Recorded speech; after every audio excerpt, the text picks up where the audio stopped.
Salve queridos, bienvenidos un día más a la taberna de Castor y Polus, tu taberna de divulgación de historia antigua en general, historia greco-romana en particular. Hoy vamos a retomar esa sección que dejé tiempo que trataba sobre los enemigos de Roma, y para eso pues me he traído una cara nueva, ya la conoceréis de su podcast, de su canal de YouTube, porque ya le conoce muchísima gente. Su material no tiene ningún tipo de desperdicio y no me voy a liar más con los preámbulos para presentaros a Óscar de Historiae. ¿Qué tal, Óscar? ¿Cómo estás? Bienvenido. Hola Adrián, es para mí un enorme placer estar aquí en esta insigne y famosa taberna para traer divulgación histórica de la buena y poder compartir unas cervezas virtuales para llevar este personaje y estas guerras de las que vamos a hablar a todos nuestros oyentes. Pues nada, pues muchas gracias por haber aceptado la invitación. Lo que pasa es que eso de cerveza, aquí cerveza solo se sirve cuando hablamos de Mesopotamia y la tomamos en grumos con pajita. Aquí tomamos buen Mulsum romano, vino de Falerno, que hoy nos vamos a quedar en la taberna del Vicus Toscus, no vamos a salir de la capital pues para hablar uno de esos enemigos de Roma que tú has pasado de puntillas, que no es nada más y nada menos que Mitrídates VI, del rey del Ponto. Sí, uno de los personajes más increíbles e interesantes de toda la historia antigua de Roma. Un enemigo feroz que estuvo tocándole lo que no hay que tocar a los romanos hasta bien entrada la República Tardía. Y estuvo ahí dando, como se suele decir, dando el coñazo vulgarmente, estuvo 30 años. Así que yo creo que había que divulgar este personaje que me parece que no tiene tanto foco divulgativo como merece. Totalmente de acuerdo, le tocó bien en un momento además que no había que tocárselo mucho porque ahí Roma estaba bastante con esos hinchados, ¿no? Tantos Ajá. problemas. Estamos hablando en el contexto histórico del siglo I antes de Cristo, una época que no sé a ti, pero a mí me fascina. Es para mí una de las partes de la historia de Roma que más me gusta con diferencia. Más en un momento en el que se van desfilando de uno en uno grandes personajes como Mario, como Sila, Mm. que tocaremos de forma breve en el podcast de hoy. Pompeyo, César, Catilina, Cicerón, así que me viene a la cabeza. Luego ya los más nuevos, Marco Antonio, hasta ¿quién más tenemos por ahí? Craso, Lúculo, uf. Es que es una marisma de personajes que si te pones no tiene fin.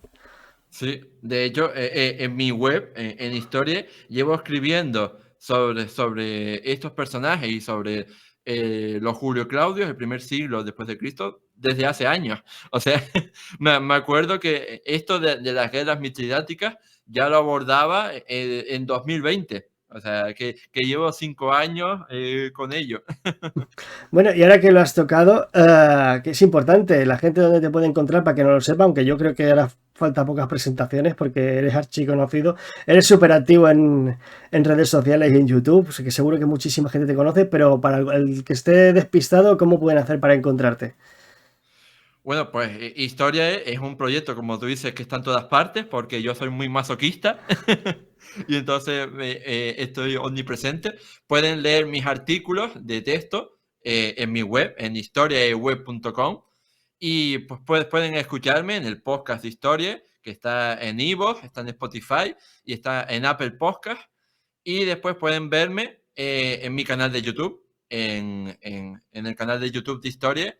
Aparte de, por supuesto, las redes sociales, en Facebook, Twitter, Instagram, en TikTok, o sea, vamos, que no puedo estar en más sitios.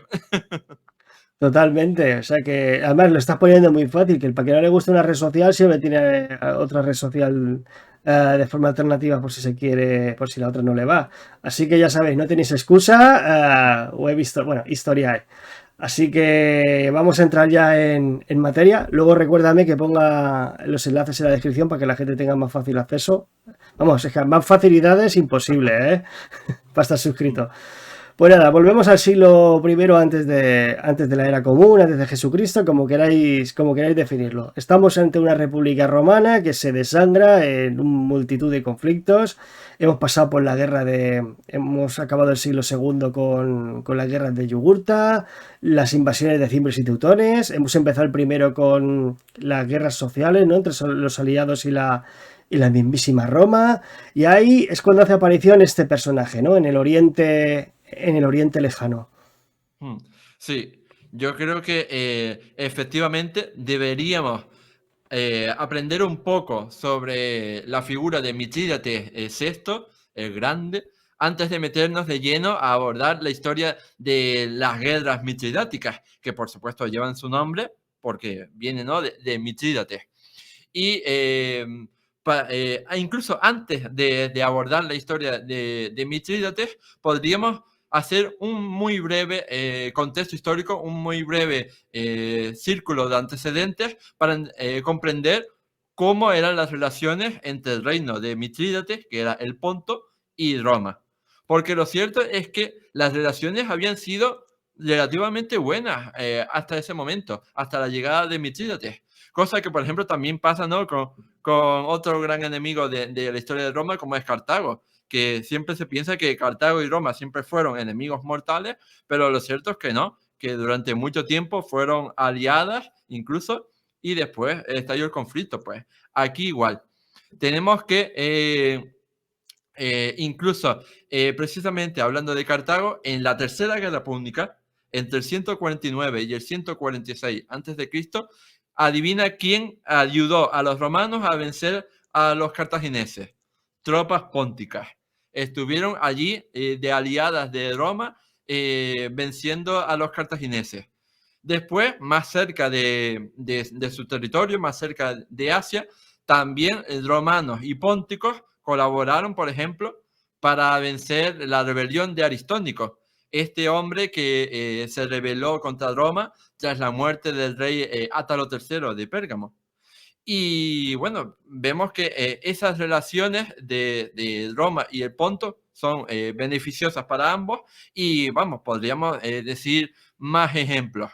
Sí, sí, es que se me están viniendo un montón a la cabeza. De hecho, mucha gente no lo sabe, pero Roma en un principio se llevaba bastante bien con el reino de Judea. Mm. Y así acabó la cosa, ¿no? Con cierto templo en llamas.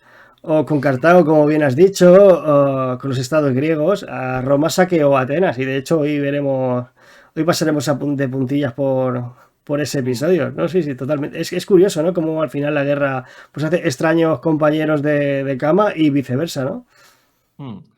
Por eso vamos a ver brevemente, para entenderlo mejor al personaje, un poco la vida de Mitrídates el Grande, muy por encima.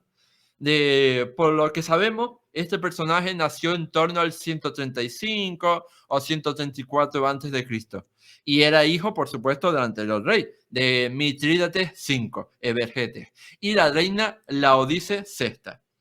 Pero ¿qué pasó? Que este hombre, Mitrídates V, o sea, el rey, el padre, pues murió envenenado fruto de una conspiración en el año 120 a.C. Así que el joven Mitrídates VI, cuando tenía, pues eso, ponle tú 13, 14, 15 años, pues fue coronado rey del Ponto. Y como era muy joven todavía, pues no podía gobernar por sí solo. Así que su madre, Laodice, se quedó como regente. Pero, como ya te podrás imaginar, el mundo del Ponto era un mundo bastante chungo. Había muchísimas conspiraciones, muchas luchas por el poder, muchas luchas por el trono.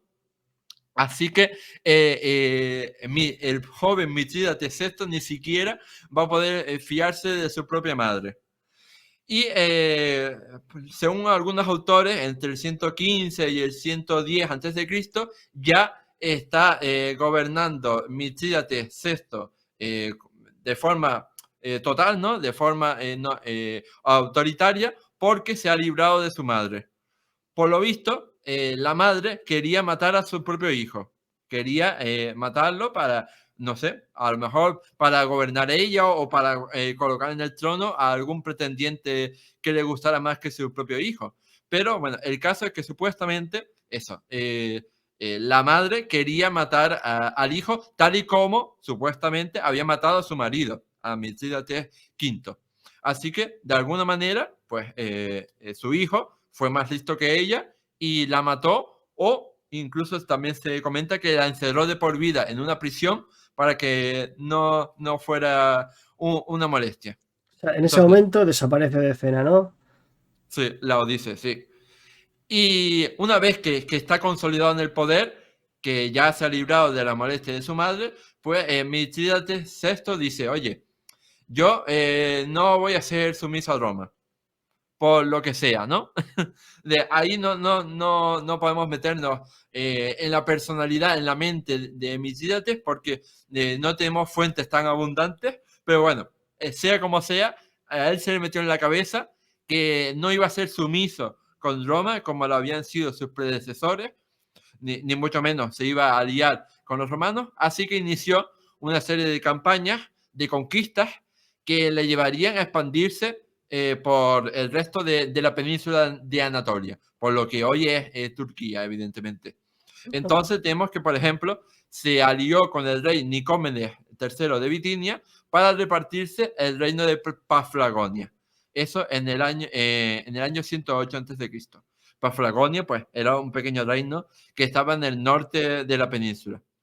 Y también se apoderó del reino de Capadocia, que estaba en el este de la península. Y allí, en el reino de Capadocia, pues lo que hizo fue quitar al rey que había en ese momento y sentó a su hijo, a su propio hijo, que se llamaba Ariarates IX. Y todo, por supuesto, era un paripé porque Ariarates IX tenía 8 años de edad. Entonces, evidentemente, no podía gobernar por sí mismo. Así que el regente era Mitrídates VI, era su papi.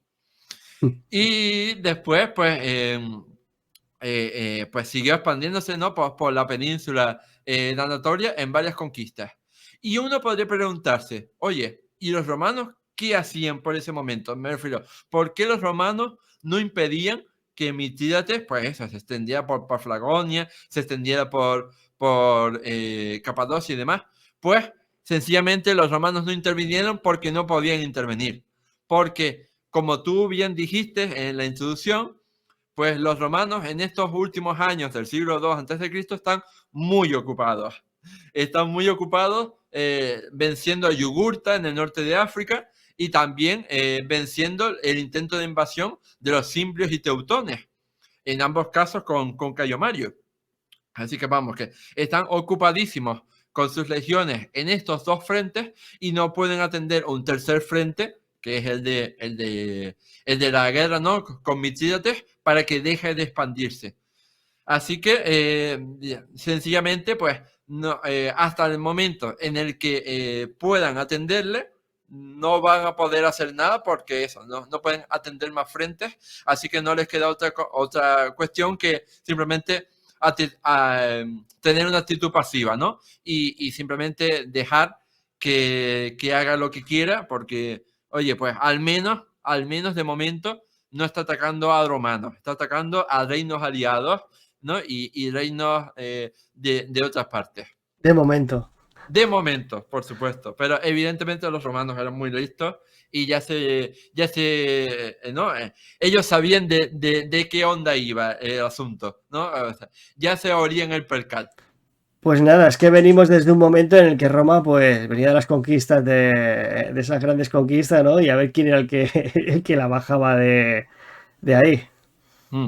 Sí, y incluso, como digo, esta política de conquistas que había emprendido Mitrídates eh, molestaría a los romanos mucho antes de que estallara la primera guerra mitridática en el año 89 a.C.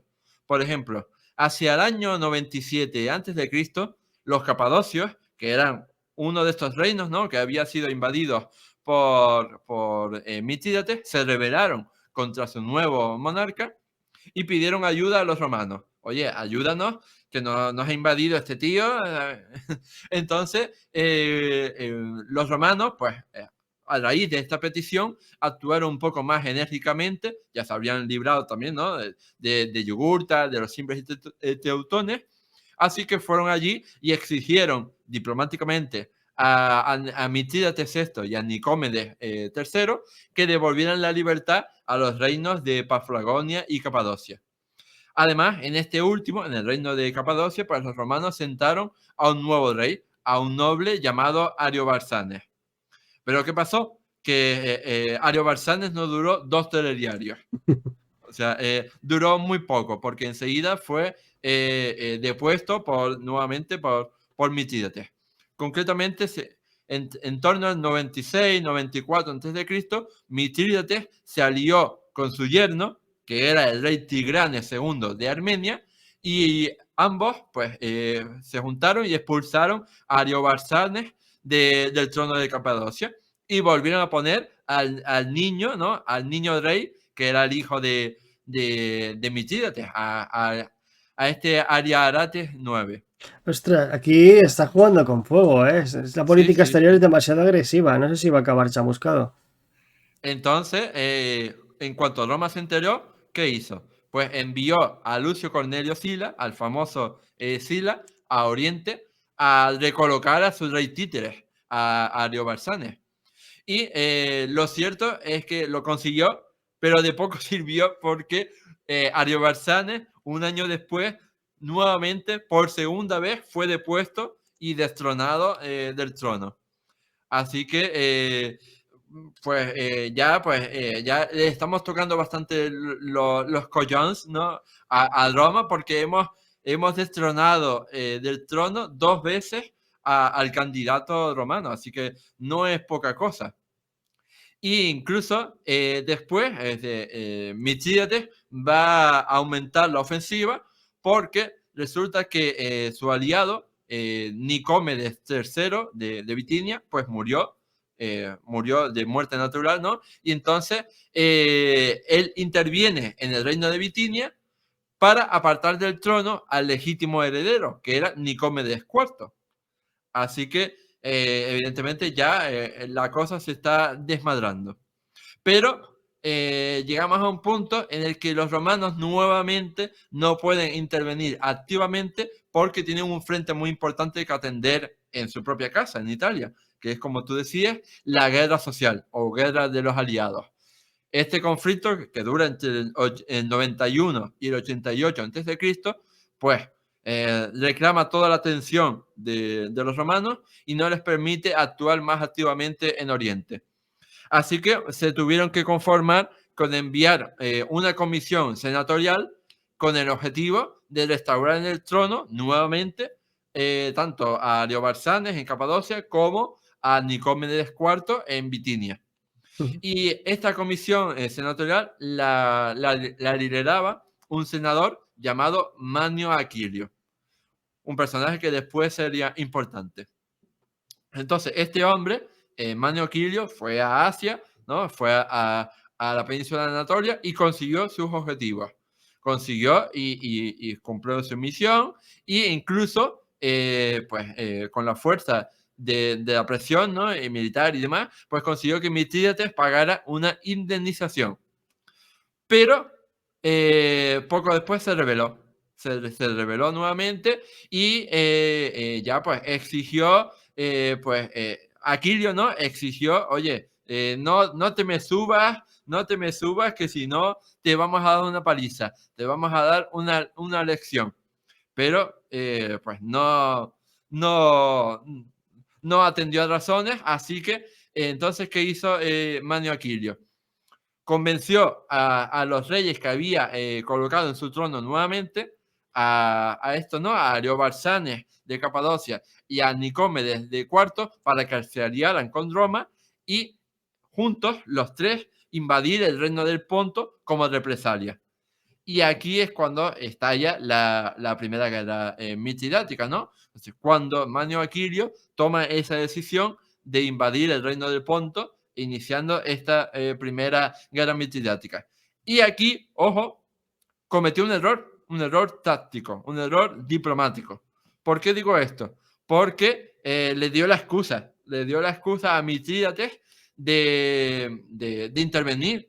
Porque, o sea, porque como los romanos atacaron primero, pues él ya tenía el casus belli perfecto, ¿no? Para responder y, "Ay, es que", y se podía ser la víctima, es que me atacaron a mí primero, es que los malvados romanos me están atacando, es que me tengo que defender, vamos, entonces pues ya lo tenía perfecto, ¿no? Para hacer lo que quisiera.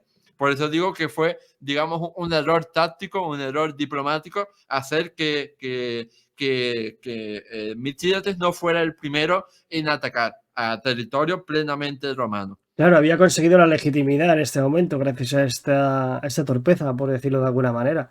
Es que Sí, parece que venían de un momento de una política de hechos consumados en el cual cada vez iba subiendo la apuesta, le iba saliendo bien, y se ve que la inoperancia romana se debía sobre todo a factores de sus problemas internos, ¿no? Esa guerra social que hizo tantísimo daño y fue tan sumamente larga para los romanos que al final, aunque los Soki consiguieron lo que quisieron a pesar de haber perdido la guerra, les dejó una secuela abierta bastante importante que les costó recuperarse. Pero bueno, eso le pasa a otro estado y no se recupera con la facilidad con la que se recuperó Roma. Y parece ser que evidentemente. Mitrídates en ese momento pues tenía sus cartas muy bien medidas. Eso nos denota ya una de las características principales del personaje, ¿no? Cierta astucia, ¿no?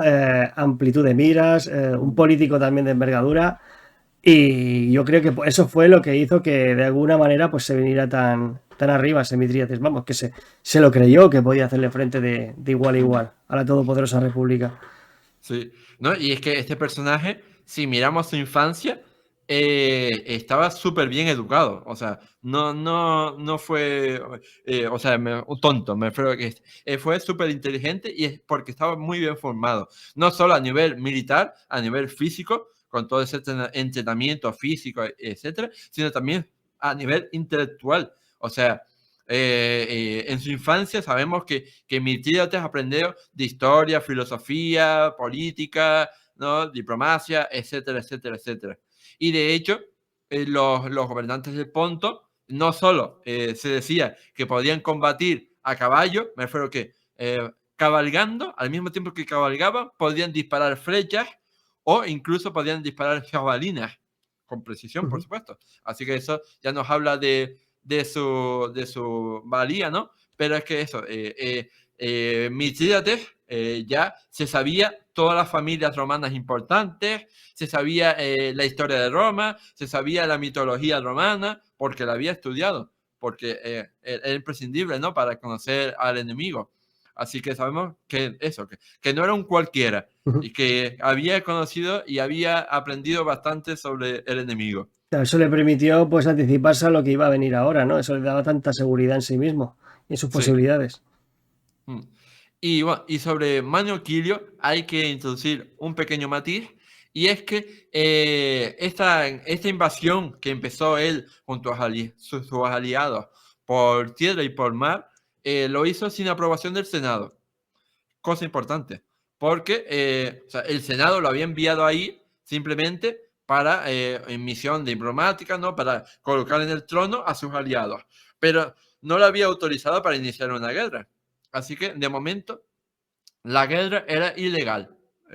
O sea, la invasión era ilegal, cosa que después tendrá una importancia. Entonces, por su parte, Milcídates VI, como decía, pues una vez que ya tenía el casus belli, pues comenzó la guerra invadiendo pues los territorios de los aliados de Roma. Así que invadió Capadocia e invadió Bitinia. Inicialmente, pues Roma lo pasó mal, porque evidentemente Manio Aquilio había ido a Asia en misión diplomática, no en misión militar, así que no tenía los recursos necesarios para afrontar una invasión a gran escala de Mithridates con todo su potencial del ejército. Así que al principio, pues eso, Aquilio lo pasó mal porque no tenía muchos recursos militares ahí, porque evidentemente no era el objetivo de la misión que le había llevado allí. Así que hasta que llegaron esos refuerzos, pues lo pasó un poco mal.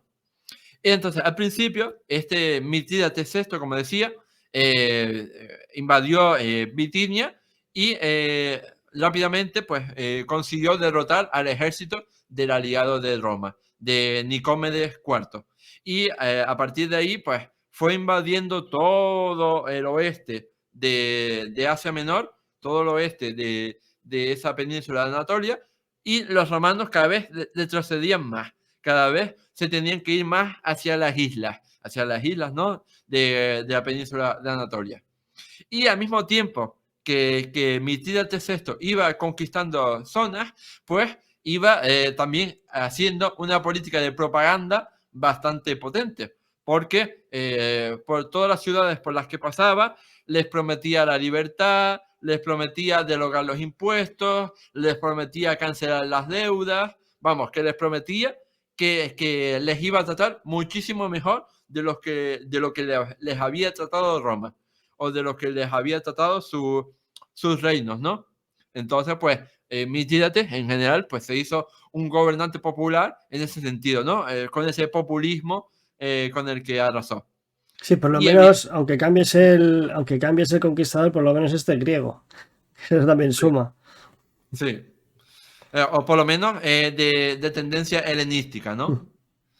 Y entonces aquí ya llegaron las noticias a Roma de lo que estaba pasando, de los apuros que estaba pasando Manio Aquilio, etc. Entonces ya pues el Senado se lo tomó en serio y ya proclamó la guerra oficialmente, o sea, legalmente. Ya dijo, esto hay que tomárselo muy en serio, y proclamó la guerra de forma totalmente oficial.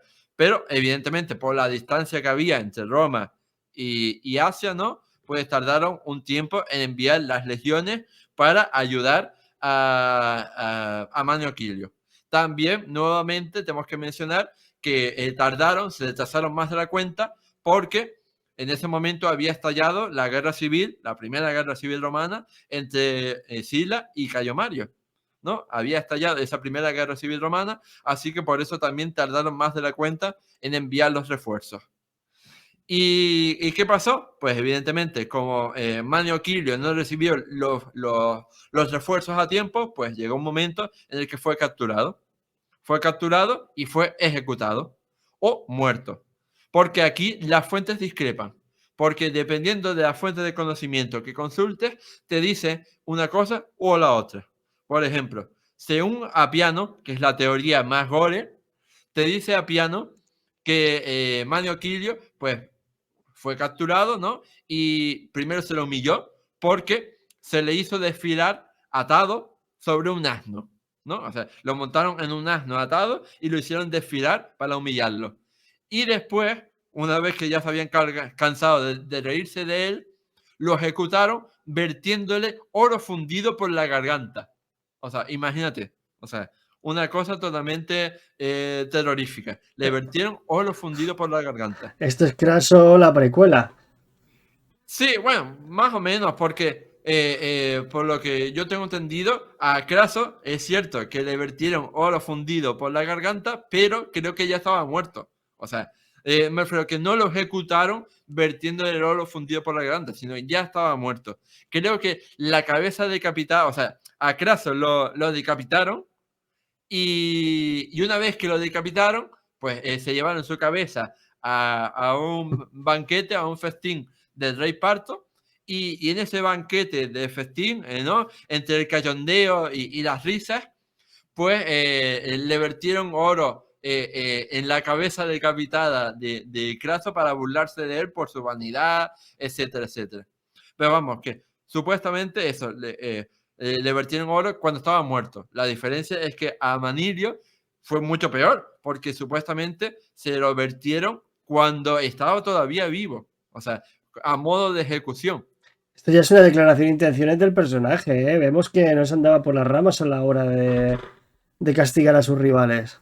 Sí, pero como digo, este relato, aunque pueda ser tan interesante y tan terrorífico, hay que cuestionarlo porque no hay unanimidad en las fuentes, ¿no? Entonces, por ejemplo, Diodoro de Sicilia te dice que Manio Aquilio se suicidó antes de que lo atraparan, ¿no? O sea, cuando ya vio que no había ningún tipo de escapatoria, que lo iban a atrapar, etcétera, etcétera, pues se suicidó simplemente para eso, para que no lo atraparan y para que no lo humillaran, para que no lo ejecutaran de una forma notoria. Así que eso, se clavó una espada y punto.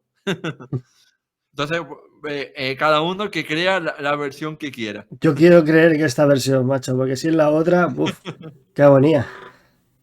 Total. Y a partir de aquí, pues ya pues, los romanos, pues evidentemente están enfadadísimos y más que ahí empieza la guerra en toda su intensidad.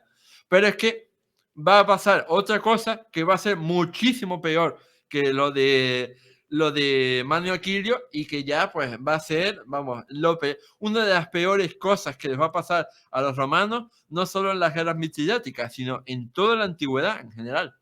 ¿Te suenan de algo las vísperas asiáticas? Sí, como la víspera siciliana, pero a la romana y y en época antigua, y en edad antigua. Uf. Oh, pues ya te digo yo que las vísperas asiáticas fue uno de los peores días de la historia antigua de Roma. Porque básicamente las vísperas asiáticas son que se mataron a muchos romanos, a muchos ciudadanos romanos inocentes, no a soldados, a ciudadanos romanos en un solo día.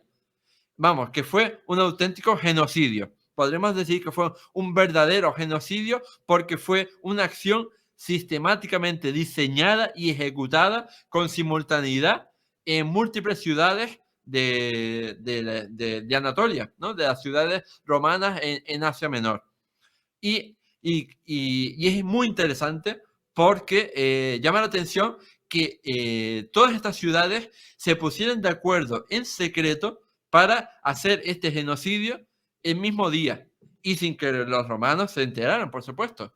Entonces, sabemos que en este genocidio compartido participaron Éfeso, Pérgamo, Adramitio, Cauno, Nisa, Apamea, Nido, Mileto, Esmirna. Vamos, todas las grandes ciudades de Asia Menor participaron en este genocidio. Y, o sea, ya te digo que me parece súper curioso cómo las labores de inteligencia y de espionaje lograron ponerse de acuerdo para todos, ejecutar a los ciudadanos romanos civiles inocentes en un solo día de forma simultánea. Y nuevamente aquí tenemos que mencionar a las fuentes de conocimiento, porque no se ponen de acuerdo acerca de la cantidad de personas que fueron ejecutadas ¿no? de forma fría e indefensa en un mismo día. Según la fuente que consultemos, pues unos te dicen que murieron 150.000 romanos en un solo día. Imagínate, 150.000 romanos en un día. Otros te dicen que murieron, pues menos, ¿no? O sea, los más bajos te dicen que murieron 80.000. 80.000 romanos en un solo día. Hoy en día, los historiadores que han estudiado este acontecimiento, pues son más cautos, tienden a tirar más por lo bajo y te dicen que a lo mejor murieron 40.000 romanos en un solo día. Qué Aunque barbaridad. así, aún así, esos son bastantes. O sea, Sí, imagínate. es una barbaridad, ¿eh? Imagínate, sí. Imagínate el apocalipsis que es matar a 40.000 romanos inocentes, no del ejército, 40.000 ciudadanos indefensos en un solo día. Cuando, Imagínate. cuando dices inocentes, ¿a qué te refieres? ¿A todos los mercaderes o gente que estaría Sí, haciendo sí, sí. negocios, propietarios, embajadores, personal político y sus familias? Sí, o sea, no distinguieron, o sea, mataron a hombres, mujeres, niños, a todos los ciudadanos romanos que pillaron. Y no solo eso, sino que también, por supuesto, derribaron las estatuas, o sea, todo lo que fuera romano en la ciudad. Derribaron las estatuas, borraron las inscripciones, etcétera, etcétera.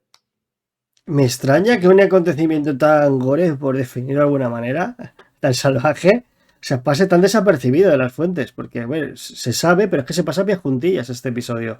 No, o sea, sí lo cuentan, pero ya te digo, la mayor discrepancia es esto, la cantidad, o sea, el número, la cifra. Pero bueno, eso no es atípico. O sea, muchas veces en grandes acontecimientos las fuentes también discrepan en el número, ¿no? O sea, pensemos en las grandes batallas de la historia de Roma. O sea, las fuentes no se ponen de acuerdo.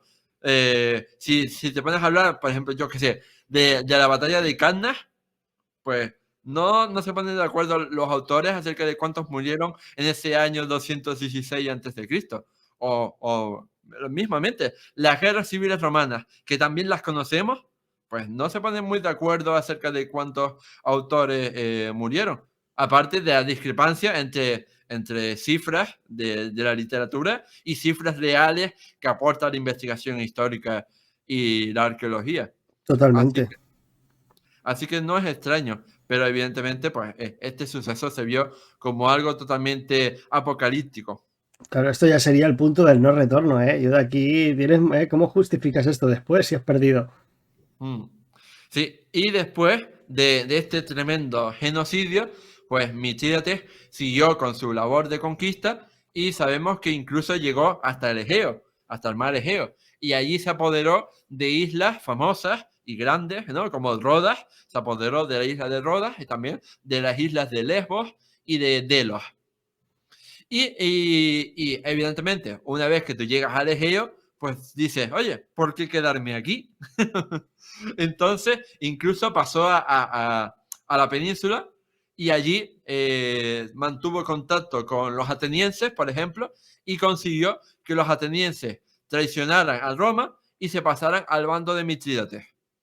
Y no solo eso, sino que otras ciudades de la Grecia continental también traicionaron a Roma, ¿no? Que en ese momento, recordemos que Grecia ya había conquistado Roma y Grecia pues era una provincia de Roma. Así que Mitrídates consiguió que muchas ciudades de Grecia traicionaran a Roma y se pasaran a su bando. Como digo, Atenas, pero también se pasó a Esparta, se pasó Eubea, parte de la región de Beocia, etcétera. Así que ya vemos que incluso eso, las dos polis más famosas de Grecia, como fueron Atenas y Esparta, traicionaron a Roma y se pasaron al bando de Mitrídates. Ahí te tengo que hacer una pregunta. ¿Cuál era la situación política de Atenas en este momento? ¿Que era una ciudad-estado que estaba supeditada a Roma? Es decir, o sea, mantenía la independencia, pero digamos que su política exterior estaba muy dirigida desde Roma. Bueno, sí, o sea, todo eso había sucedido a partir de la guerra de Corinto, ¿no? La llamada guerra de Corinto, que tuvo lugar en el año 146 a.C. Concretamente, ¿no? O sea, si te fijas, fue el mismo año que los romanos aniquilaron por completo Cartago. Pues justo en ese mismo año, en el 146, pues los romanos llegaron a Grecia y arrasaron con todo y bueno, pues por supuesto, convirtieron Grecia en una provincia más del mundo romano. Bueno, de hecho, creo que se llamaba también la guerra aquea, perdón, lo estoy recordando ahora. Esta guerra de dominación la llamaban la guerra aquea. Y pues a partir de allí, pues la República se adueña de unos territorios que nunca más volverían a ser independientes. O sea, eso hay que tenerlo en claro. O sea, nunca más los territorios griegos volverían a ser independientes porque siempre estarían dominados por Roma hasta el momento, por supuesto, que Roma cae. Digamos Pero que bueno, tendría cierta autonomía, ¿no? sí, o sea, como provincia, y ya sabemos que las provincias, mientras te portaras bien, pues tampoco Sí. tanto, ¿no? Estaba el gobernador ahí con su estado mayor, haciendo tiempo, como se suele decir, Mm, cumpliendo su año de magistratura, esquilmando impuestos a los ciudadanos y una vez mm, acabado que venga otro. Pero poco más, porque las estructuras políticas que habían construidas más o menos se mantenían. sí. Y aquí, por ejemplo, la peor parte se la llevó Corinto. O sea, porque Corinto recibió casi el mismo castigo que Cartago. O sea, la ciudad fue totalmente destruida, fue totalmente saqueada, vendieron como esclavos a gran parte o a casi todos sus ciudadanos e incluso incendiaron todos los grandes edificios de Corinto. Vamos, que fue totalmente reducida a cenizas la ciudad y vamos, dejó de existir prácticamente, ¿no? O sea, dejó de existir en el mapa. Así que ya vemos que eso fue lo que pasó en el 146 y a partir, pues, se crea esa provincia que creo que va a estar prácticamente sin cambios hasta época de Augusto, que creo que la reformó, o sea, administrativamente, quiero decir. pero creo que prácticamente hasta época de Augusto va a participar de un modo igual en la administración romana. Ujú. Pero bueno, volviendo a esto, eh, resulta que Mitrídates pues no se contentaba con nada, ¿no? Y entonces también va a extenderse por lo que le faltaba de la península de Anatolia. Y por ahí a permanecer, perdón, va a permanecer hasta que llegan los romanos y vamos, que le hacen frente. En este caso, llegan los romanos de Sila, ¿no? Porque si conocemos un poco la historia de la Primera Guerra Civil Romana, pues gana momentáneamente Sila y entonces, pues, él se hace con el poder, hace reformas, ¿no? Y entonces, una vez que cree que ya tiene su poder establecido en Roma, pues él se va para combatir a Mitrídates. Y evidentemente, en cuanto se va a Sila, pues Cayo Mario y Lucio Cornelio Sina se vuelven a hacer con el poder de Roma y declaran enemigo público a Sila, que se ha ido, ¿no?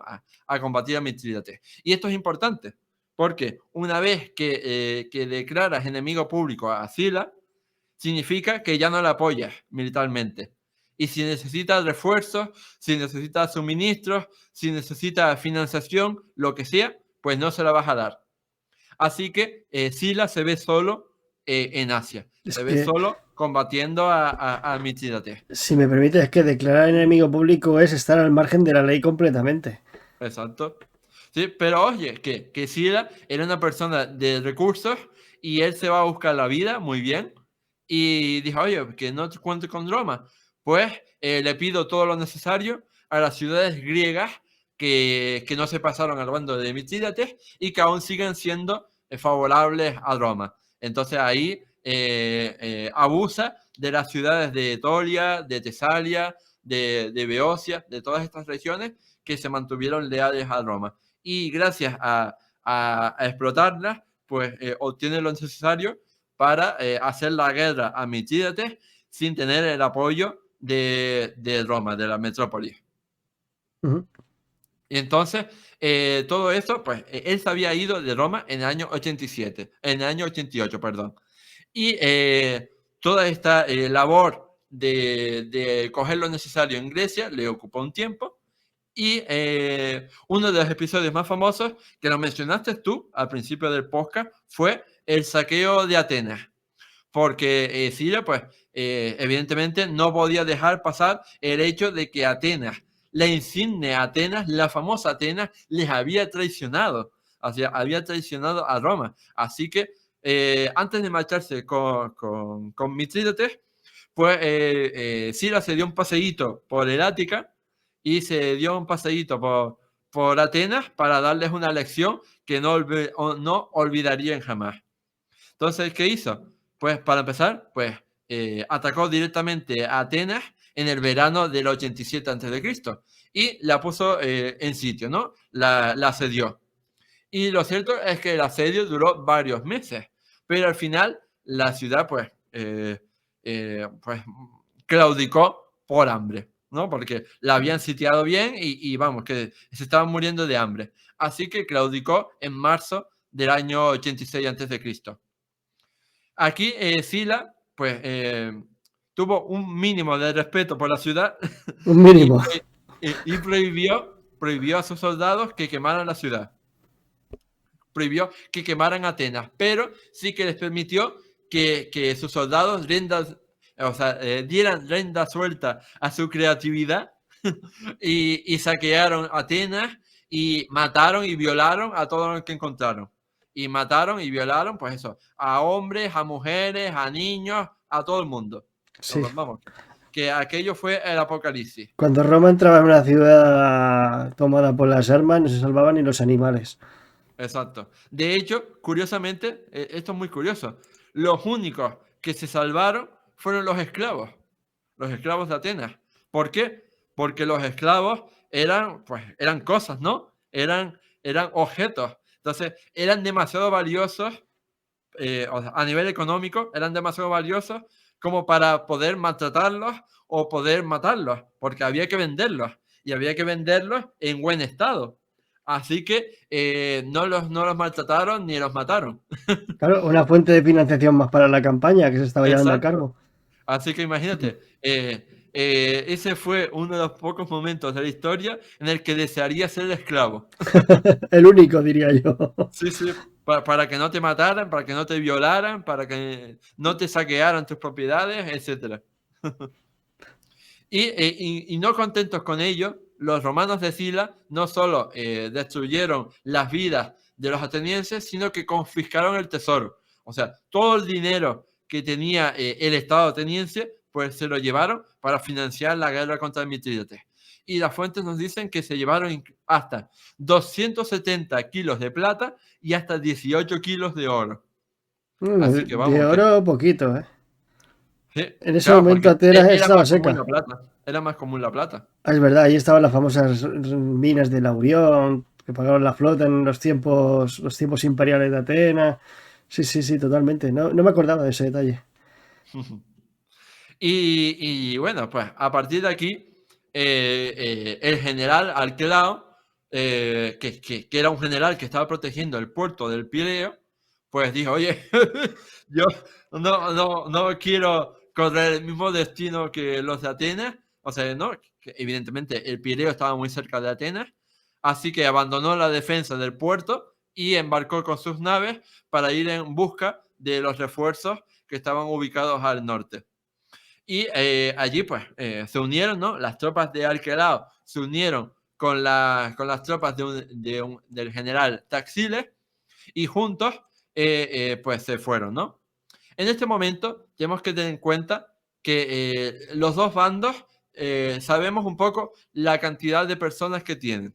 O sea, en este momento se cree que las fuerzas mitridáticas que estaban en Grecia sumaban alrededor de 120.000 hombres, más o menos. O solo 60.000, ojo, si las fuentes exageran, ¿no? Porque nuevamente te dicen que eran como 120.000, pero a lo mejor eran muchos menos, a lo mejor eran unos 60.000. Y tenían unos 90 carros falcados. Estos carros que tenían esos pinchos, ¿no? En las ruedas para Sí, matar a sus adversarios. los carros que se ven en la película de Alejandro Magno cuando entran a través de la falange que van reventando, que van Exacto, cortando piernas. exacto. En esa película que ya tú comentaste con Sergio Alejo tan maravillosamente bien. Ah, gracias. Y después, por lo visto, Sila, ¿no? En en el otro lado de la contienda, en el otro bando, se cree que Sila tenía unos 30.000 o 40.000 hombres. Así que bueno, independientemente de la cifra exacta, lo que tenemos que tener claro es que Sila era inferior numéricamente a Mitrídates. Y aún así va a ganar porque la técnica romana, ¿no? La disciplina de los legionarios, pues al final compensó la superioridad numérica de los habitantes del Ponto. Cosa importante, ¿no? O sea, y que después veríamos muchas veces a lo largo de la historia de Roma. ¿Cuántas veces un ejército numéricamente inferior ganó a uno superior simplemente por la estrategia, por la diplomacia, etcétera, etcétera? Bueno, y es que estamos hablando de que no son bárbaros, ¿eh? Es un ejército armado a la helenística, que la Ujú. base primordial de este ejército la compondrían las super famosas falanges en sus últimos años, pero serían las que se podrían decir las últimas falanges de origen macedónico. Corrígeme si me equivoco. Mm.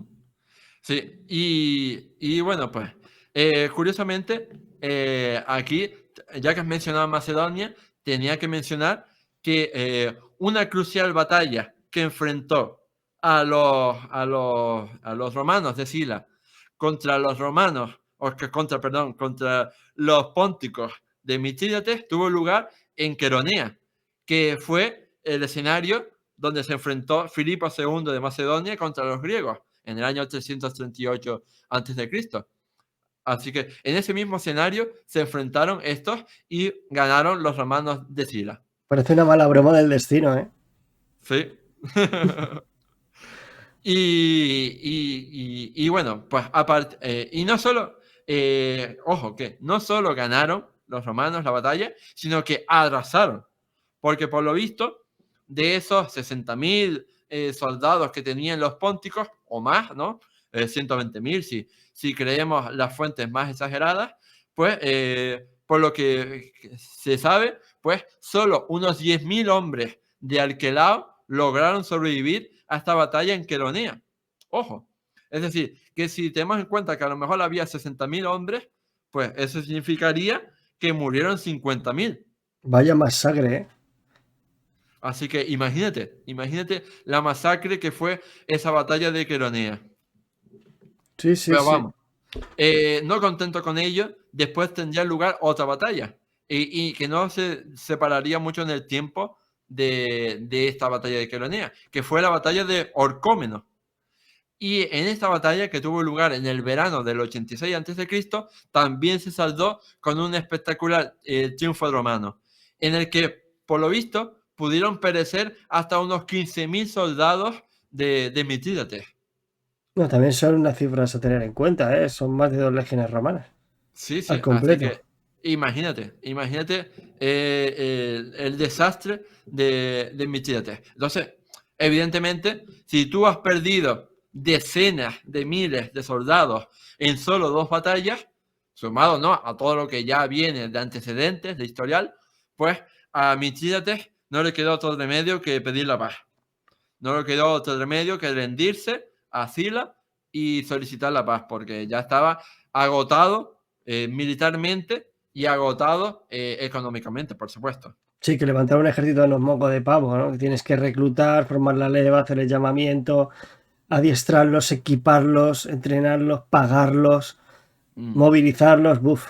Es que al final, vaya. Que al final lo que nos revela esto, lo que podemos leer entre líneas, en que Sila era un general muy pragmático, ¿eh? A la altura de los mismísimos Escipiones, ¿no? Tanto el africano como Emiliano, bueno, africano el menor, que cuando había resolución y voluntad de querer acabar un problema, lo zanjaban, ¿eh? Sí, pero aquí nuevamente hay que volver a la situación en Roma, porque va a tener mucho que ver con Oriente. Porque, ¿qué pasa? Que esta primera guerra mitrídatica, como dije, tiene lugar entre el año 89 y el año 85 a.C. Y por medio, ¿qué pasa? Que en el año 86 muere Cayo Mario, ¿no? O sea, muere en su 7º consulado y entonces, pues, se mueven las cosas.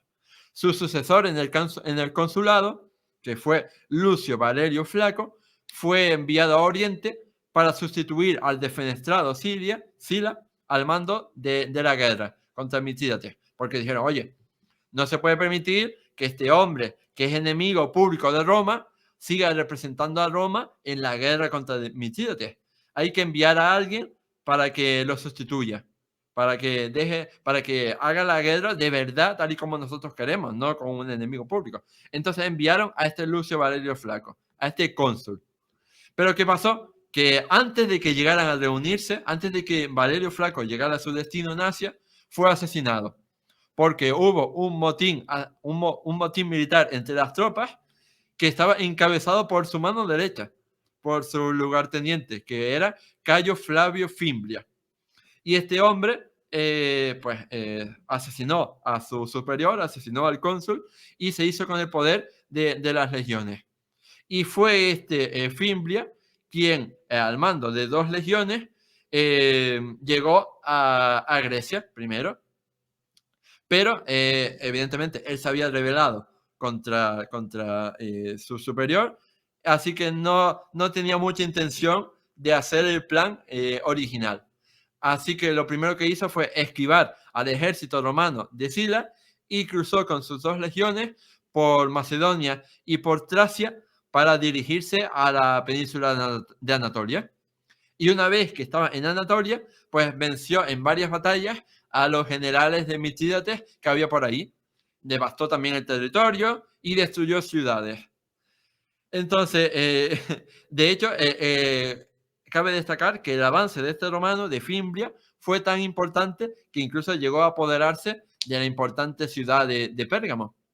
Así que, pues, Mithridates ya, pues, estaba ya muerto y enterrado, ¿no? O sea, por una parte, Sila la había destrozado y por otra parte, Mithridates, o sea, Fimbria también la había destrozado. Así que tenía en realidad dos ejércitos romanos diferentes luchando en dos frentes y los dos, pues, aniquilándole y destrozándole. Así que eso, no le quedó más remedio que solicitar la paz. Este se estaba Y, acercando demasiado al territorio ya previamente de Mitrídates.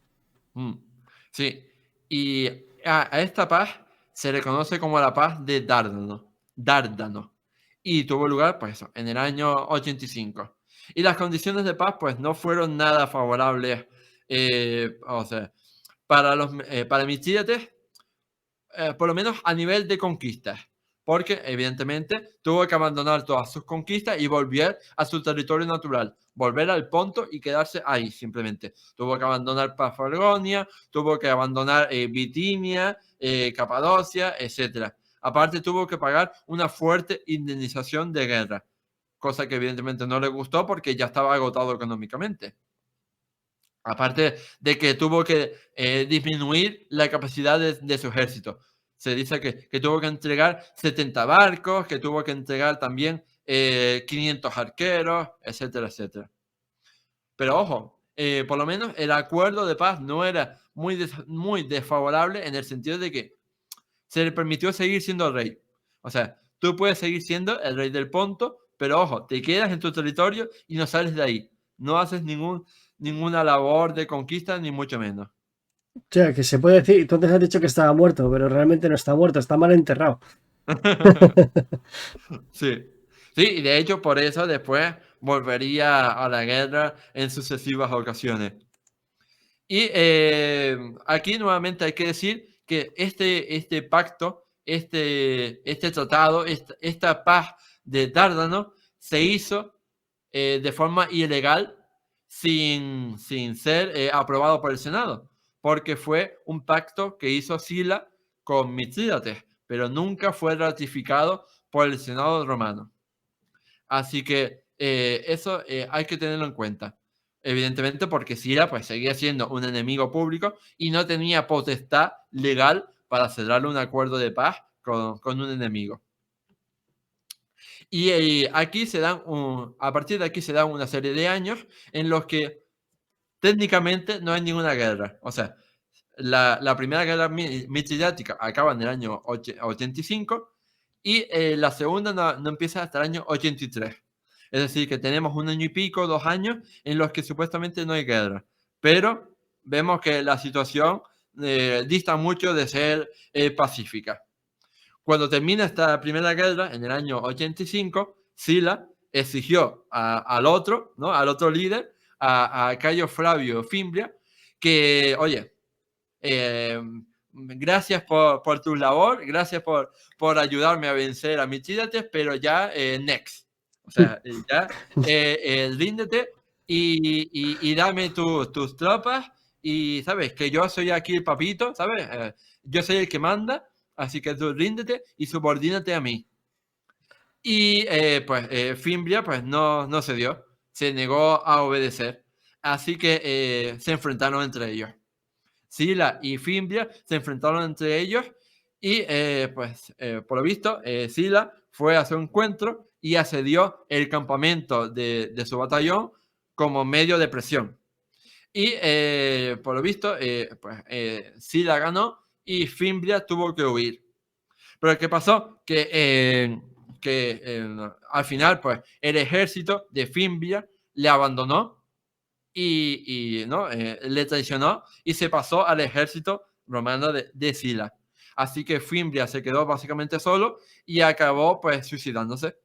Entró en un templo de Pérgamo, según la teoría oficial, y se clavó una espada.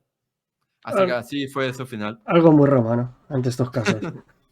Sí, desde luego. Así que pues tenemos que las dos legiones que habían venido con Fimbria, que habían luchado con él, pues pasaron a ser parte del ejército de Sila.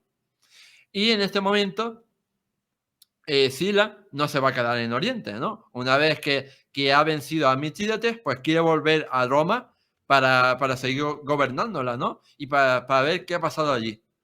Entonces, pues deja el poder en Asia a su lugarteniente, que era Lucio Licinio Murena, que va a ser después, como veremos, el protagonista de la Segunda Guerra Mitridática.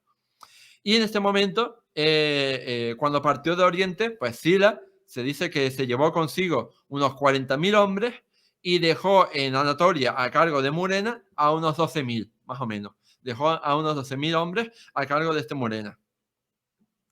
Y por supuesto, pues hizo un montón de disposiciones para dejar clarito que Roma era la dueña y señora de Asia y que no había que enfrentarse a ella. Y por supuesto, como tú te podrás imaginar, pues todas las ciudades que se habían rebelado contra Roma, pues fueron torturadas, fueron saqueadas, etcétera, etcétera. Y las que menos, pues fueron torturadas, al menos a nivel fiscal. Las crujieron a impuestos, como si fueran ciudades o autónomas españoles, que los crujimos a impuestos. Bueno, al fin y al cabo, el que había perdido era el que pagaba el plato en este caso. Ya se sabe que Roma, con los que había conquistado militarmente, cuando habías mordido la mano del que te daba de comer, mal dicho, porque realmente era al revés, ¿no? El romper una alianza con Roma, al final sabes que no te llevaba nada bueno. Y no se olvidaron, ¿eh? Sí. Entonces, aquí hay que decir que es cierto que algunos historiadores ni siquiera consideran guerra a la Segunda Guerra Mitridática, en el sentido de que fue muy, muy pequeña. Como veremos ahora, fue muy pequeña, a pequeña escala, en comparación sobre todo con lo que fue la primera y con lo que fue la tercera. Pero bueno, yo creo que podríamos considerar la guerra en el sentido de que hubo batallas, en el sentido de que hubo conflictos. ¿Que fue mucho más pequeña que la primera y la tercera? Pues sí, pero vamos a considerarla como Segunda Guerra Mitridática porque al menos hubo un par de conflictos. Así que, ¿qué pasó exactamente? Resulta que Arquelao, que era uno de los líderes militares, uno de los generales que trabajaban para Mitrídates, que lo mencioné, pues deserta del lado de Mitrídates y se pasa al bando de Roma. Traiciona al rey del Ponto y se pasa a Roma. Y para congraciarse con los romanos, ¿no? Para que lo tuvieran en gracia, etc., pues Arquelao le cuenta a los romanos que el rey Póntico está conspirando, que en secreto está formando una gran flota en el Mar Negro y está formando en secreto un nuevo gran ejército con el que volver a atacar a los romanos. Esto no sabemos si es cierto o no, o fue una invención súper loca que se hizo Arquelao. Pero bueno, el caso es que en el verano del año 83, sin pensárselo dos veces, ni hacer una declaración de guerra oficial, este Murena, pues invadió territorios del Ponto, invadió territorios de Mitrídates, ¿no? Con esa excusa de que tenemos que frenar a Mitrídates para que no siga haciéndose fuerte. O sea, se ¿no? podría, perdóname, se podría considerar un ataque preventivo Sí, en esa algo línea. así, algo así.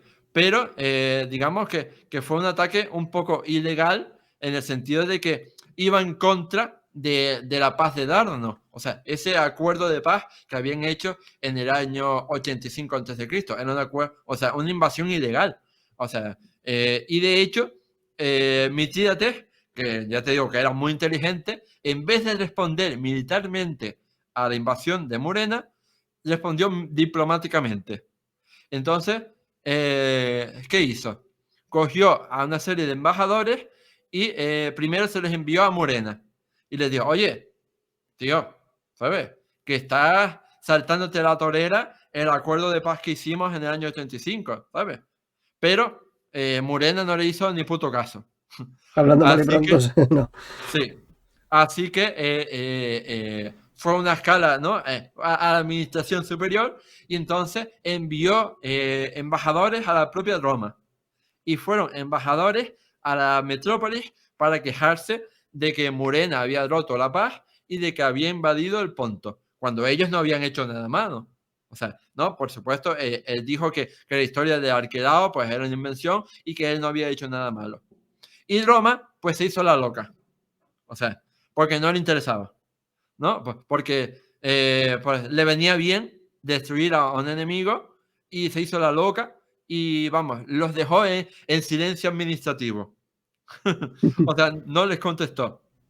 No les contestó y, vamos, y eso evidentemente sentó mal a Mithridates, porque él había querido vencer a los romanos diplomáticamente y no lo consiguió. Así que no le quedó otro remedio que, pues eso, intervenir militarmente y atacar. Y por eso decidió pasar a la acción al final, en el año 81. Entonces, pues, por eso decía que tradicionalmente se dice que la guerra mitridática abarca entre el año 83 y el 81, aunque los conflictos de verdad, ¿no? O sea, las batallas entre romanos y pónticos solo tuvieron lugar, grosso modo, en el 81 a.C. Y aquí, pues, se reunió el ejército póntico y, por ejemplo, una batalla importante tuvo lugar en torno al río Alis. Sí, si lo buscan en el mapa, pues lo encontrarán. Es un río de la península de Anatolia, en el centro de la península de Anatolia.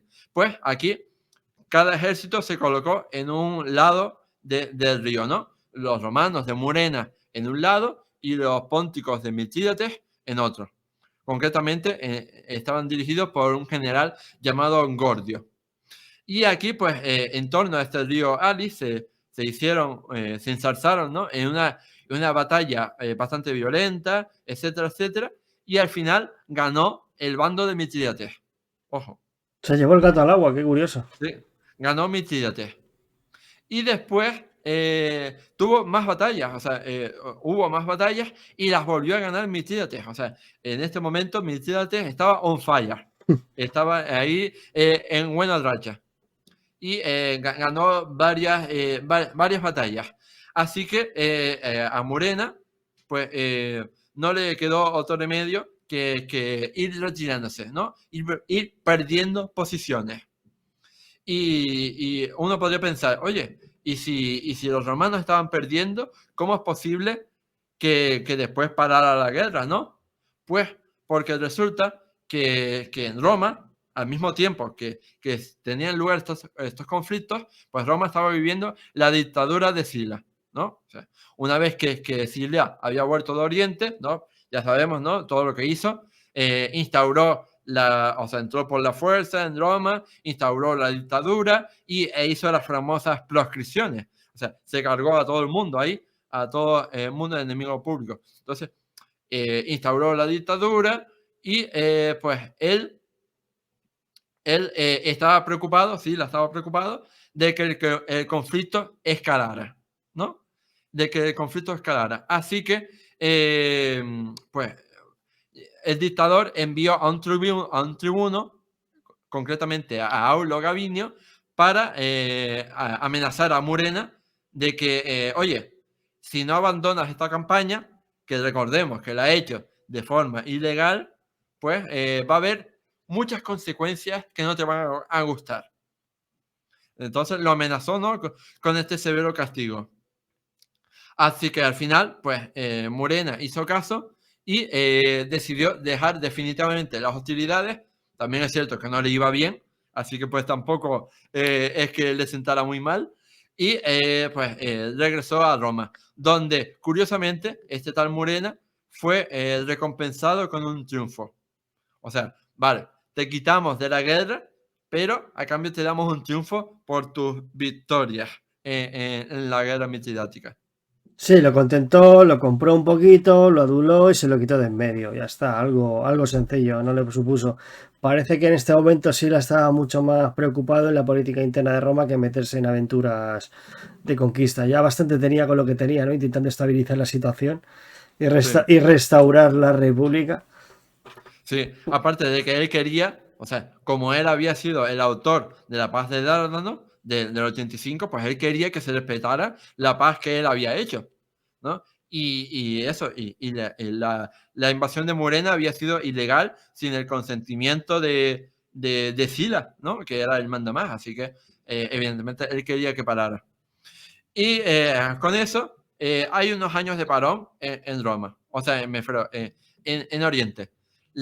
Esta segunda guerra mitridática acaba en el año 81 y la tercera no acaba hasta el año, o sea, no empieza, perdón, hasta el año 73. Es decir, que ahí tenemos 7 u 8 años de paz, entre comillas. Bueno, el siglo I antes de Cristo, la paz no son sinónimos. Sí, no, yo digo paz de Mitrídates, quiero decir, no paz en Roma, evidentemente. De hecho, ya sabemos, ¿no? Todos lo chunga que fue la década de los 70 para los romanos. Tenemos que tener en cuenta que en esa década, pues, primero, por ejemplo, tenemos la rebelión del cónsul Marco Emilio Lépido, ¿no? En torno al 78-77 a.C., que tuvieron que reprimirla en Italia. Pero es que después también tenemos a nuestro querido Sertorio, que en Hispania pues se rebela contra Roma, ¿no? Y tenemos las guerras sertorianas, que abarcan toda esta década de los 70. Pero es que por si no fuera poco, después en Italia tenemos la rebelión de Espartaco, del famoso esclavo y gladiador Espartaco, que en torno al 73 y 71 antes de Cristo. Es Así que que vamos, parece que mentira. sí, Nosotros sobredimensionamos lo de Espartaco como que fue lo más gordo, pero de lo que han mencionado, la de Quinto Sertorio, que tengo un programa dedicado a él, mm, da para mucho, ¿eh? total, Yo, total. yo creo que fue Yo que, la amenaza directa de Roma más fuerte, pero con diferencia, porque tuvieron que intervenir ahí generales de muchísimo renombre, para poder parar los pies sí. esta especie como de aventurero díscolo. Es que no sé cómo definirlo, es un caso único en la historia, ¿eh? Mm, sí, desde luego, desde luego. Y incluso eso, se formó su propio senado en España, acuñó sus propias monedas, o sea, vamos, que el tío se lo estaba montando bien. Un estado dentro de otro estado, ¿eh? Una cosa, una especie como de república paralela, ¿no? Sí, sí, es que es un personaje que da para mucho, ¿eh? Mm. Así que, como decía, pues eso, los romanos están muy ocupados en la década de los 70 y no tienen tiempo, no tienen recursos para dedicarse a Oriente. Así que eso da pie libre, ¿no? Da vía libre a Mitrídates para hacer lo que quiera. Y de hecho, ojo, que Mitrídates VI se alió con Sertorio para ir contra Roma. O sea, cosa que es curioso, ¿no? Porque están en extremos completamente opuestos del Mediterráneo. O sea, ¿no? O sea, Sertorio está en España, en el extremo occidental, y Mitrídates está en el extremo oriental. Y aún así se comunicaron entre ellos y se aliaron y vamos, y que si la guerra de Sertorio hubiera durado más, habríamos tenido tropas pónticas luchando en Hispania. Es Pero algo lo que súper. pasa es que no llegaron a tiempo. Sí, sí, es que es algo súper loco. De hecho, creo que al final no sé qué problema hubo con los legados, que no llegaron o que se perdieron o que hubo una traición ahí en medio.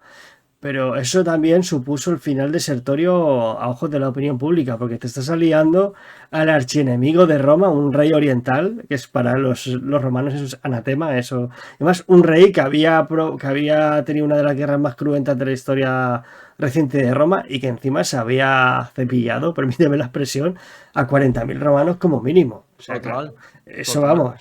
Yo creo que eso desacreditó mucho a Sertorio a ojos de sus compatriotas. Así fue, o sea, total. Entonces, aparte de todo eso, pues como dije, Mitrídates VI estaba con campo libre para hacer lo que quisiera. Y entonces, ¿qué hizo? En ese momento, otro reino helenístico como era el imperio seleucida, estaba en sus últimas, ¿no? Ya estaba agonizando, ya estaba en sus últimos años, así que Mitrídates se aprovechó de ellos y se alió con un aliado que en este caso sería el rey Tigranes II de Armenia, y juntos, el Ponto y Armenia, pues lucharon contra los seleucidas para conquistar territorios de este agonizante imperio seleucida. Y a raíz de eso, pues ampliaron sus propios imperios, ampliaron sus territorios y con ello ganaron más recursos para después luchar contra Roma. Concretamente, el hecho que causó el estallido de la Tercera Guerra Mitridática tuvo lugar en el año 74 antes de Cristo, perdón. En este año 74 a.C., el rey Nicómedes IV de Bitinia, que recordemos, era el aliado de Roma que había puesto en el trono en la Primera Guerra. O sea, era el candidato pro-romano que había sido puesto en el trono. Pues este rey Nicómedes IV murió. Murió y ¿qué hace? Deja en herencia su reino a Roma. O sea, no nombra heredero, sino dijo, oye, yo dejo mi reino en herencia a Roma, tal y como había sucedido en el año 133 a.C. con Pérgamo, que pasó lo mismo, ¿no? Con Átalo III, que dejó su reino en legado. Pues, evidentemente, pues el Senado se frotó las manos, dijo, aquí hay chicha, aquí hay mucho dinero en juego. Aceptó enseguida el regalo y declaró que Bitinia era una nueva provincia romana. Y pues esto no le gustó nada a Mitrídates, porque evidentemente tener a los romanos en una nueva provincia romana, pues significaría tener mayor presencia de Roma, tener mayor fuentes de aprovisionamiento, tener mayor recursos militares, etcétera, etcétera. Así que esto no lo podía permitir. Así que, pues, Mitrídates es esto que hace. Pues se apresura a invadir el reino de Bitinia y ¿por qué lo hace? Porque supuestamente él iba a colocar en el trono al heredero legítimo de Bitinia, que supuestamente era un hijo de Nicómedes IV. Entonces dijo, oye, yo iba de corderito blanco, dijo, oye, yo no me quiero quedar con Bitinia, yo solo quiero colocar al rey legítimo, que es el hijo del que ha muerto, que es el hijo de Nicómedes IV. No quiero que Roma se quede con el reino y la convierta en una provincia. Entonces, pues, evidentemente surgió un conflicto, ¿no? Entre los pónticos que querían instalar a un rey y los romanos que querían instalar una provincia, pues, ya pues, se estalló esta tercera guerra mitridática que va a extenderse toda una década. Va a extenderse entre el 73 y el 63 a.C. Al principio, esta tercera guerra mitridática fue encomendada a los procónsules Marco Aurelio Cota y Lucio Licinio Lúculo. Pero ya veremos cómo después o sea, me refiero a que va a cambiar de mando. Y al principio, esta guerra pues no va a ser beneficiosa para los romanos. Me refiero que van a empezar con mal pie. Primero, Cota, Marco Aurelio Cota, fue derrotado por Mitrídates y se quedó atrapado en la ciudad de Calcedonia, en el estrecho del Bósforo. Así que se quedó atrapado allí y estaba como sitiado, ¿no? Me refiero sin libertad de movimiento, así que recae sobre el otro procónsul, sobre el Lúculo, a hacer toda la campaña para enfrentarse al rey. Y Lúculo, perdóname, es el famoso personaje que era famoso en Roma por sus jardines, ¿no? Bueno, en realidad era más normal de lo que parece, ¿no? O sea, cualquier aristócrata que tenga mucho dinero, pues se dedica a hacer obras en Roma para mayor gloria, ¿no? Para mayor postureo. Postureo romano, eso es legendario, ¿eh? Sí, sí. Bueno, que ellos lo llamaban más bien evergetismo. Sí, suena diferente, queda mejor. Sí, sí, sí. pero vamos, que lo van a hacer todo. O sea, ¿qué es lo que hace Augusto mismo? ¿Qué es lo que hace César? Promover obras para dar trabajo a la gente, para crear edificios con mi nombre, por supuesto, etcétera. Pero bueno, eso de patrocinar obras es una cosa tan antigua como la República. Piensa en todas las calzadas tienen nombres de familias romanas. Los Sapios, los Emilios, así que me vengan a la cabeza. Exacto. Entonces, no es raro que Lúculo tuviera eso, sus propios jardines. Ujú. Entonces, como decía, Volvemos a la eh, guerra. sí, como decía, Lúculo está solo. Está solo y entonces él tiene que vencer a los pónticos. Y lo cierto es que lo hace bien, o sea, lo hace bien. Combate en diversas batallas y va venciendo poco a poco a los ejércitos del Ponto. Incluso sorprende a Mitídates en el reino de Bitinia, que había invadido, y recupera la provincia. Recupera la provincia y derrota al rey. Así que, pues, evidentemente, a Mitídates no le queda más remedio que salir de Bitinia y retroceder. Al año siguiente, en el año 72 a.C., pues las victorias se repiten y Lúculo pues va ganando cada vez más batallas, no solo a nivel terrestre, sino a nivel también naval. Por ejemplo, sabemos que los romanos ganaron en la batalla naval de Lemnos, lo que obligó pues nuevamente a Mitídates a retroceder cada vez más. Así que pues el rey del Ponto tuvo que ver, ¿no? Tuvo que comerse como el que había empezado de invasor pasa a ser el invadido. Porque resulta que no solo abandona los territorios que había invadido, sino que los romanos poco a poco van invadiendo el propio reino del Ponto. Van entrando con pasos firmes en ciudades del Ponto e incluso llegan a ciudades tan importantes del Ponto como la ciudad de Amiso, que era una de las ciudades más importantes. Y, por ejemplo, encontramos también batallas importantes en esta época, como por ejemplo la batalla de Cabira, que acabó en una gran victoria de los romanos. Así que llega un punto que se hace insostenible y Mitrídates tuvo que huir de su propio reino, tuvo que huir del Ponto y se refugia en el reino de su aliado. Se refugia al este en Armenia.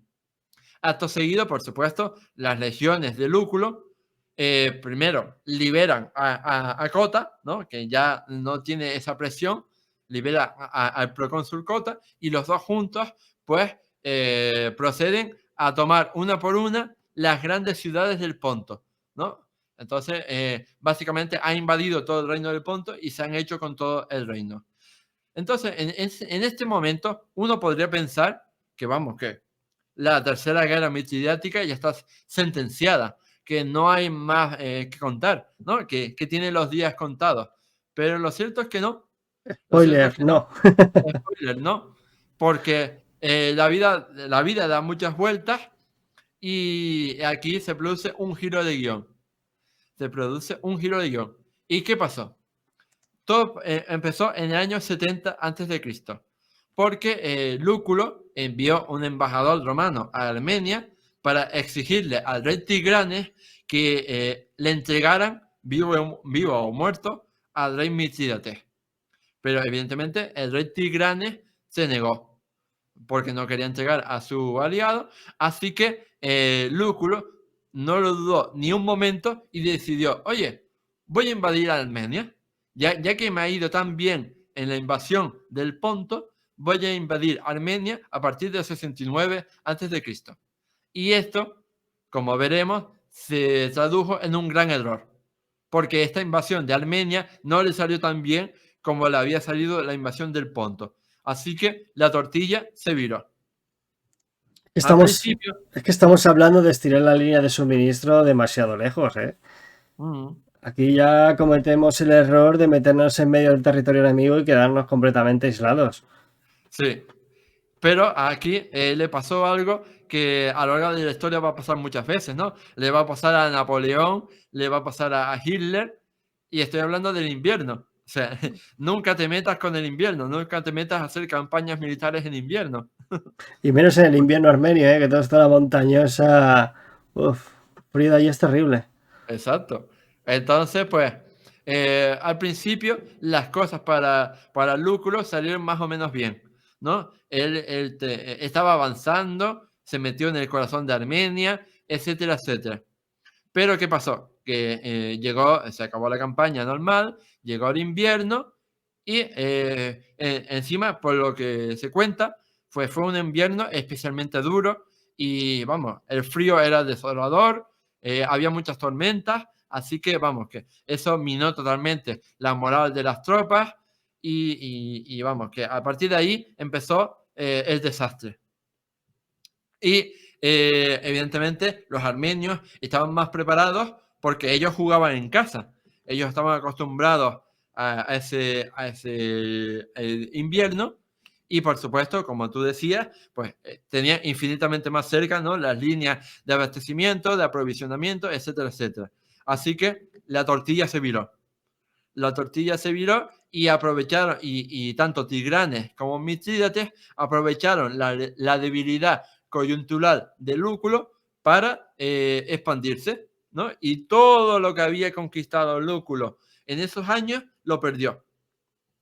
Entonces Tigranes y Mitrídates en un par de años pasaron, se extendieron hacia el oeste y vamos, volvieron al Ponto y no solo se quedaron en el Ponto, sino que, por ejemplo, invadieron Capadocia también, etc. Así que a Lúculo no le quedó más remedio que ver impotente cómo todos sus años de conquista se desmoronaron prácticamente en un abrir y cerrar de ojos.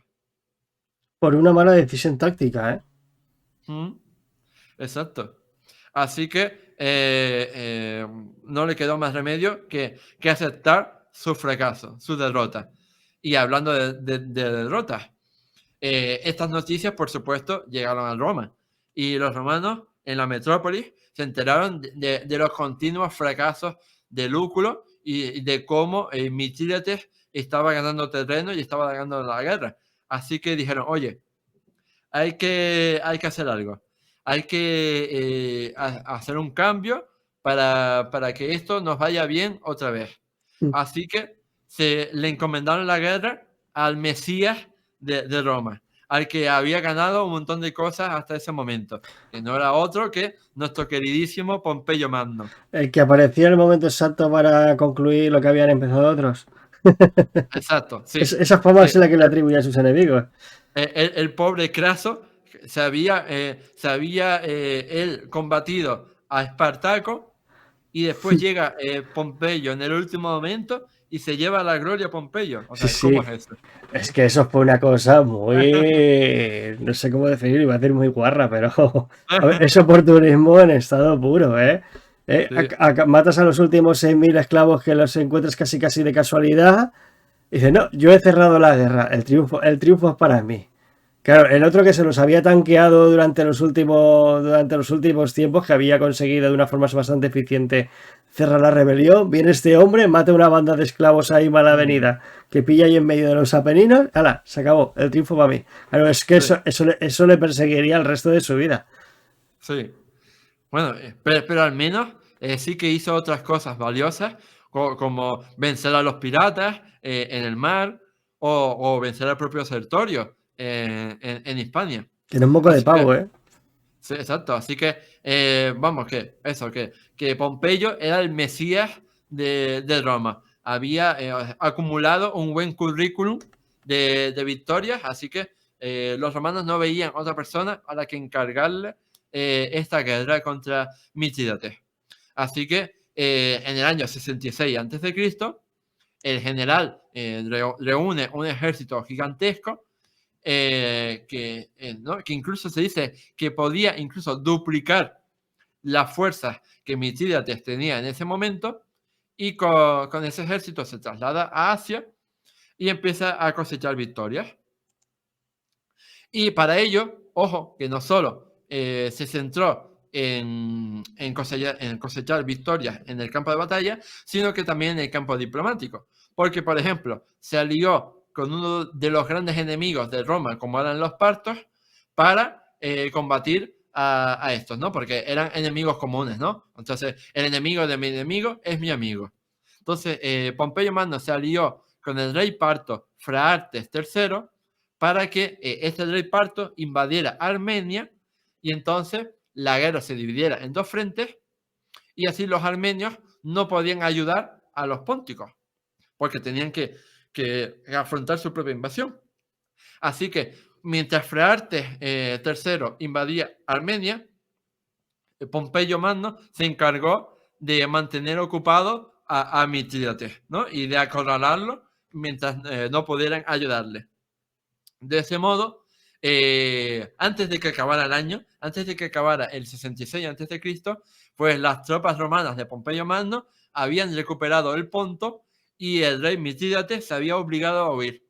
Primero huyó hacia la Cólquide, es decir, la región en la que actualmente está Georgia, y después huyó también a las ciudades griegas que estaban en la península de Crimea. Y después, a partir de este momento, empezaron las cosas a ir verdaderamente mal para Mitrídates. ¿Por qué? Porque Tigranes de Armenia, que ya estaba harto de luchar contra Phraates de Partia, pues decide rendirse. Decide rendirse e iniciar negociaciones de paz con Pompeyo. Pero evidentemente no solo se rinde, sino que incluso pues se hace aliado de Roma. Me refiero. No se queda neutral, sino se hace aliado de Roma. Y a cambio de hacerse aliado de Roma, los romanos le permiten conservar el trono. Y no solo le mantienen en el trono, sino que le nombran amigo y cliente de Roma. Con una mención especial, como sabes. Sí, sí, aquí ya estaban bajo la tutela de los romanos.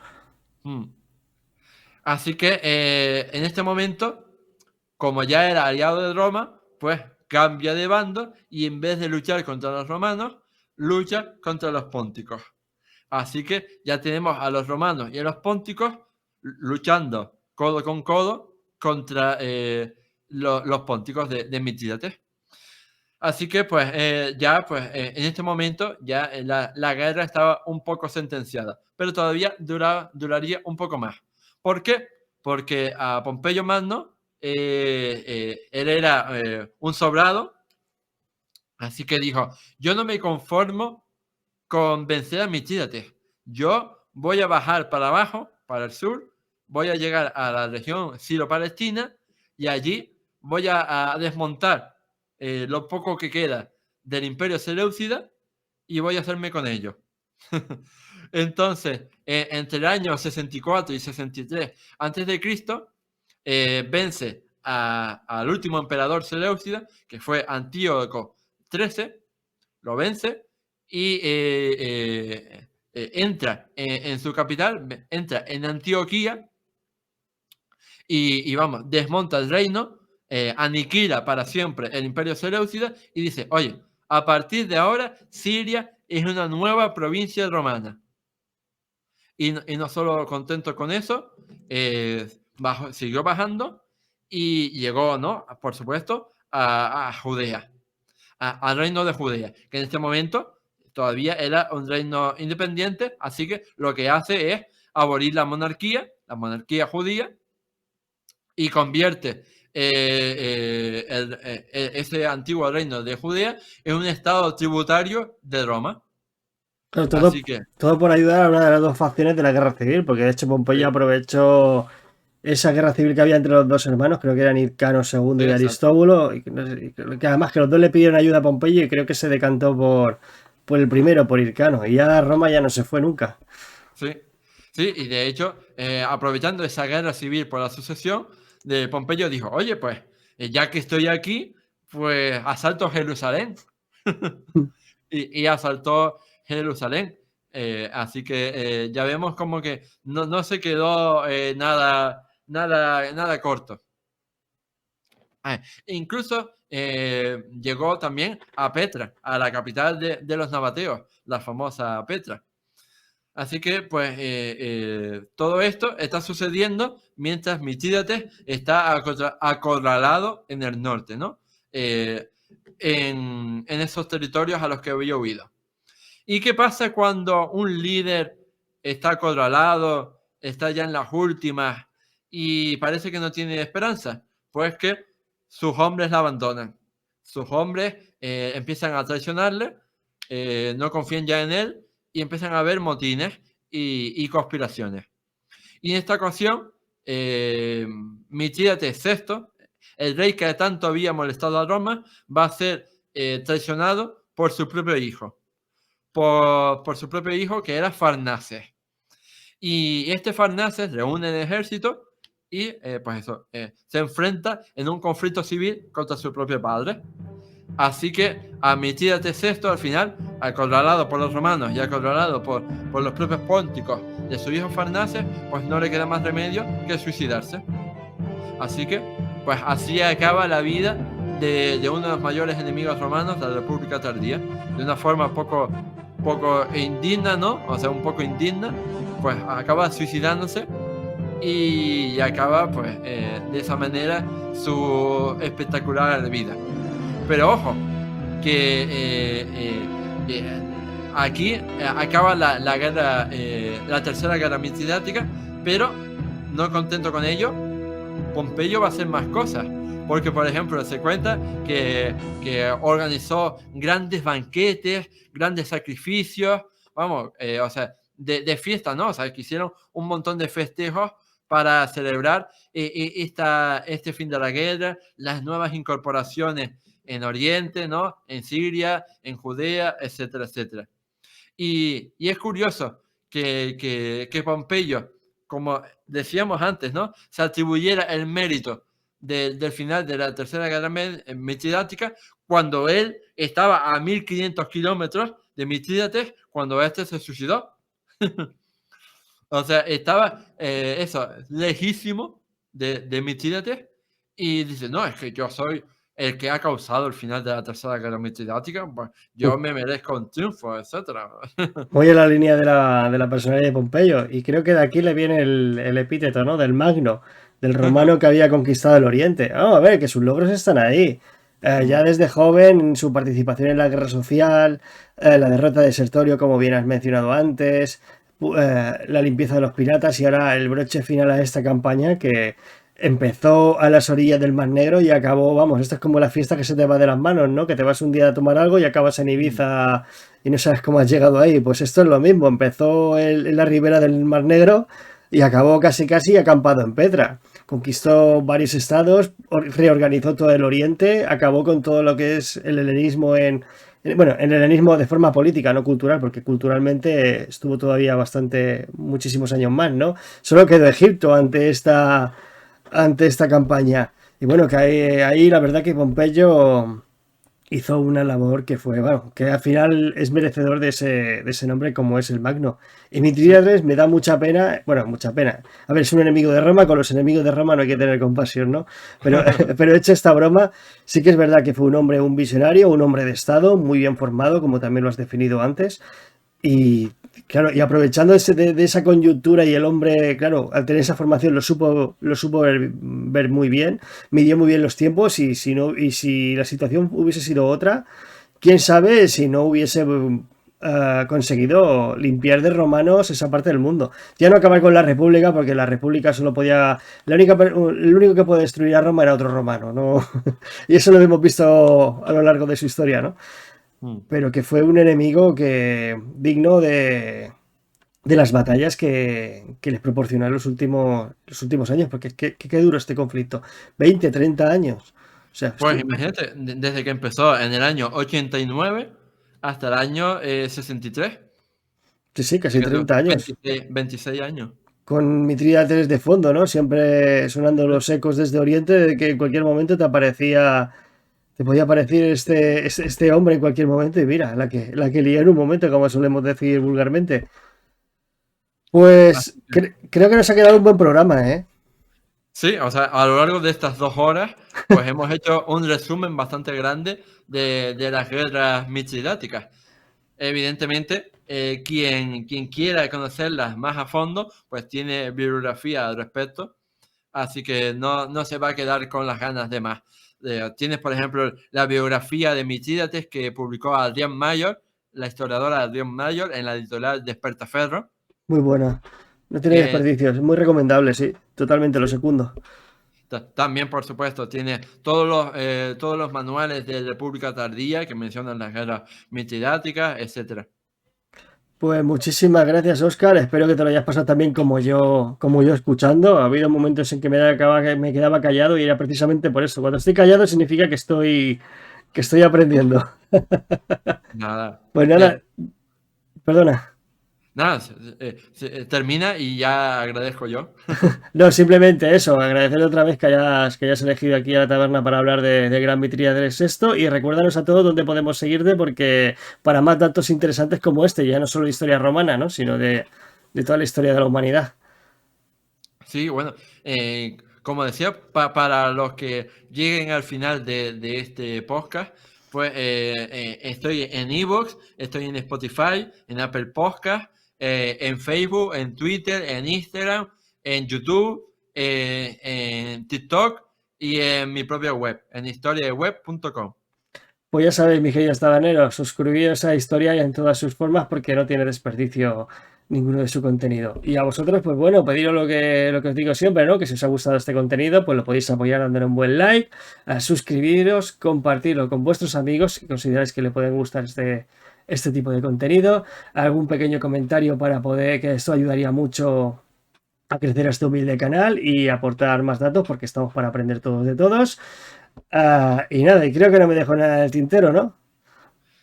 No, yo simplemente quería despedirme agradeciéndote a ti, Adrián, por haberme invitado aquí y por la labor de divulgación histórica que haces. Te lo agradezco mucho y el mundo te lo agradece mucho. Así que, desde luego, hace falta más gente como tú. Y por supuesto, agradecer a la audiencia que nos escucha, que nos apoya y que nos permite hacer estos programas para dedicarnos a lo que nos apasiona, que es la divulgación histórica. Totalmente de acuerdo. Muchísimas gracias por tus palabras. Te voy haciendo una copia de la llave de la taberna para que puedas venir aquí cuando quieras, que estás más que invitado a volver, que siempre se nos ocurrirá algún tema del que hablar para la audiencia. Y ahora sí, me despido con un buen valete. Et gaudete Quirites. Hasta otra. Y a ti, Kirite, decirte que si te ha gustado este contenido, puedes apoyarlo dándole un buen like, suscribiéndote, compartiéndolo con tus amigos y dándole a la campanita para que no te pierdas ninguno de tus programas favoritos. Y ahora sí, con esto me despido con un buen valete, et gaudete Quirites. Hasta otra.